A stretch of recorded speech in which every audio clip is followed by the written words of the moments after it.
Karina del Cisne Ponce Silva tiene 24 años, es lojana, economista por la Universidad Técnica Particular de Loja, cuenta con un diplomado en Economía del Desarrollo del Consejo Latinoamericano de Ciencias Sociales y otro diplomado en Economía Política de la Universidad Complutense de Madrid.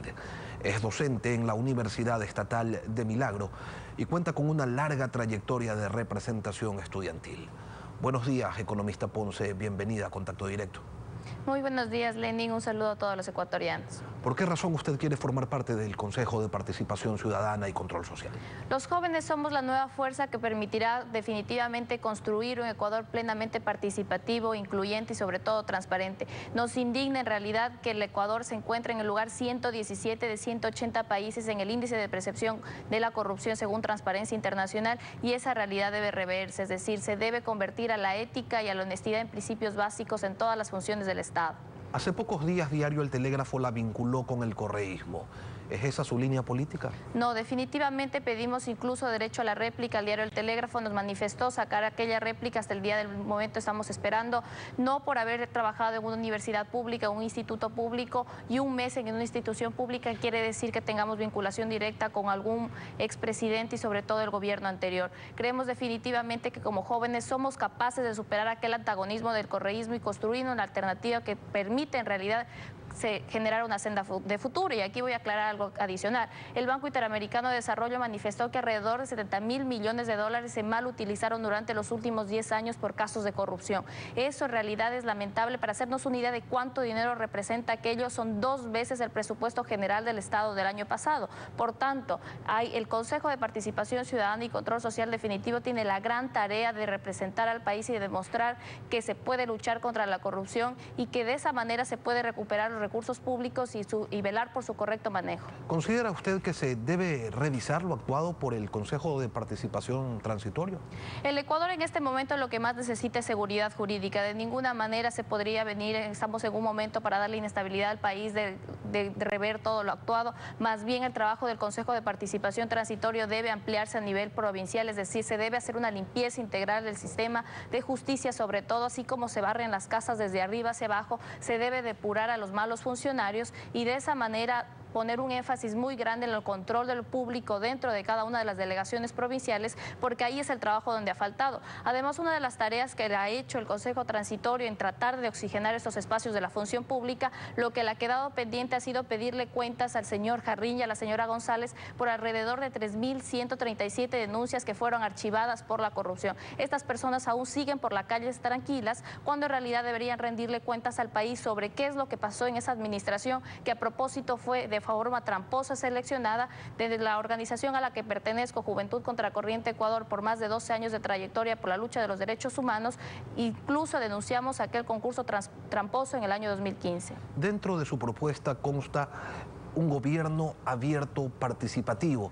¿Y esto en qué consiste? El gobierno abierto es una agenda que ya viene a nivel regional desde el año 2010 y el Ecuador apenas se anexó en el año 2018, en noviembre de 2018. ¿Qué consiste gobierno abierto? Exige precisamente la presencia de la activa de la ciudadanía y del control social de la par para poder gestionar el control de lo público. ¿Cómo lo hace? Precisamente exige que toda la información sea transparente. Si bien es cierto, tenemos una ley de transparencia, pero ha existido muy poca voluntad y decisión política para tener acceso a aquella información. Con gobierno abierto permite que la ciudadanía tenga participación durante todo el año de manera activa. ¿Qué hacemos con esto? Es decir, una rendición de cuentas no se puede trasladar únicamente un año, que ni siquiera se le realiza a final del año, sino se la realiza en marzo del próximo, y cada vez apenas hay 4 veces para acudir a ver qué es una rendición de cuentas, cuando esta debe ser vista y ver si tiene articulación con lo presentado en el Consejo Nacional Electoral, y de esa manera la ciudadanía pueda hacer llegar a su mandante qué es lo que se ha hecho y su mandante recoger y mejorar su acción de trabajo.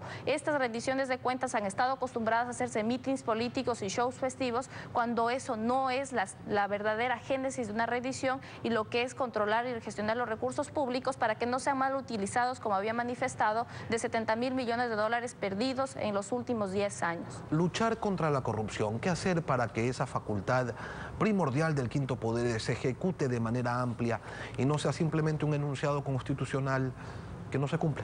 Bueno, tenemos que luchar contra la naturalización que se ha querido hacer, esta cultura de naturalizar la corrupción, esas voces negativas que dicen la corrupción ha sido así, va a seguir así siendo siempre, o robó pero hizo obra. Desde ahí tenemos que iniciar con una lucha bastante grande. Y también en esto nos ayuda mucho la academia del sector educativo, porque también tenemos que ir preparando a los futuros jueces, a los futuros fiscales, a los futuros contralores, para que sean en realidad las personas que velen por el control de los recursos públicos. Y lo más importante, se necesita una selección ética de autoridades para poder garantizar que el pleno desarrollo de sus funciones no responda a un interés partidista, no se vincule con un grupo como tal para que responda a un favoritismo en específico, sino que más bien sea un trabajo plenamente independiente, transparente y garantice que nuestros recursos públicos estén muy bien utilizados, estén muy bien gestionados y no exista por ninguna manera cualquier malversación de los mismos. ¿Y cómo lograr que el rol de los veedores tenga un verdadero valor y que esos informes que presentan, que contienen en ocasiones información trascendental, sean tomados en cuenta y no vayan a la basura? En primer lugar, los veedores deben ser tratados como autoridades y como tal, es decir, no son voluntarios que acuden a ver cómo se están gestionando los recursos públicos. En segundo lugar, se debe garantizar la protección integral a los veedores. Muchos veedores han terminado siendo perseguidos por la entidad vigilada o por la persona vigilada. Eso no puede pasar de ninguna manera. Se debe garantizar que el veedor pueda tener su protección a la integridad en todo el proceso del caso vigilado. Y además, el veedor tiene que tener acceso desde el inicio de lo que se realiza, compras públicas, veeduría, un concurso de méritos, oposición, hasta el final. No se le puede permitir abrir la puerta únicamente en determinados casos, sino en todo el proceso. Y también, ¿por qué no pedimos que se transparente toda la información de medida que a la mano de las tecnologías, la información y sobre todo este tipo de procesos podrían ser pasados vía streaming, es decir, se podría ver cómo se están desarrollando esos procesos y, lo más importante, garantizar la protección integral a los veedores. Seleccionar autoridades es otra de las funciones del Consejo. Que sean éticas y honestas. Es la aspiración de todos, pero ¿cómo hacer que esto suceda? ¿Qué es lo que sucedía antes con la selección de autoridades? Según el perfil que se tenía pensado, según el perfil favorito del presidente, se elegía y se realizaba el instructivo para elegir a las autoridades. Debemos hacer totalmente lo contrario. El instructivo para seleccionar autoridades probas debe salir desde la academia, desde las organizaciones sociales y el Consejo de Participación Ciudadana para definir qué tipo de perfil, qué tipo de garantías debe tener una persona que va a estar al frente de una institución tan importante como es la Contraloría, como es la Fiscalía, como es un defensor público, un defensor del pueblo. Y también tenemos que ver en lo que es el banco de preguntas, un banco de preguntas que siempre era repartido a aquellas personas que eran favoritas con muchos días de anticipación y para el resto de personas no. Se debe volver a revertir esos procesos en el sentido que se guarde mucho secretismo y sobre todo garantizar que todas las personas que accedan a esa información tengan plenas condiciones para participar. Y bueno, como había manifestado minutos atrás, debemos también pensar en los futuros contralores, futuros fiscales y irlos formando hasta el momento. ¿Plantea usted también reformas a la ley de participación ciudadana?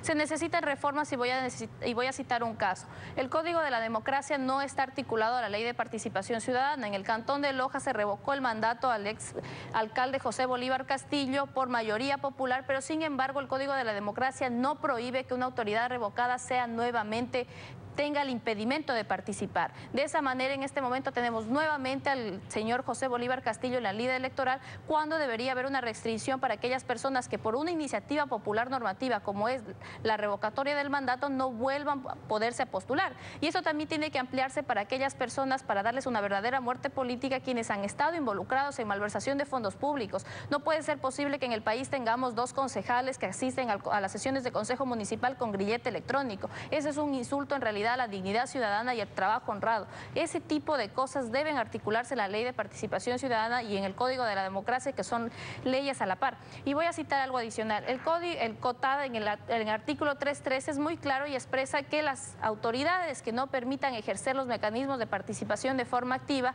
serán sancionados de forma política y administrativa, pero no establece cuál es una sanción política y administrativa, y aquella normativa debe ser ampliada y específica para que en realidad el Consejo de Participación pueda trabajar con eso a la par y garantizar una verdadera acción democrática, participativa e incluyente por parte de todos los ciudadanos. Karina Ponce, candidata a consejera de Participación Ciudadana y Control Social, gracias por venir a Contacto Directo.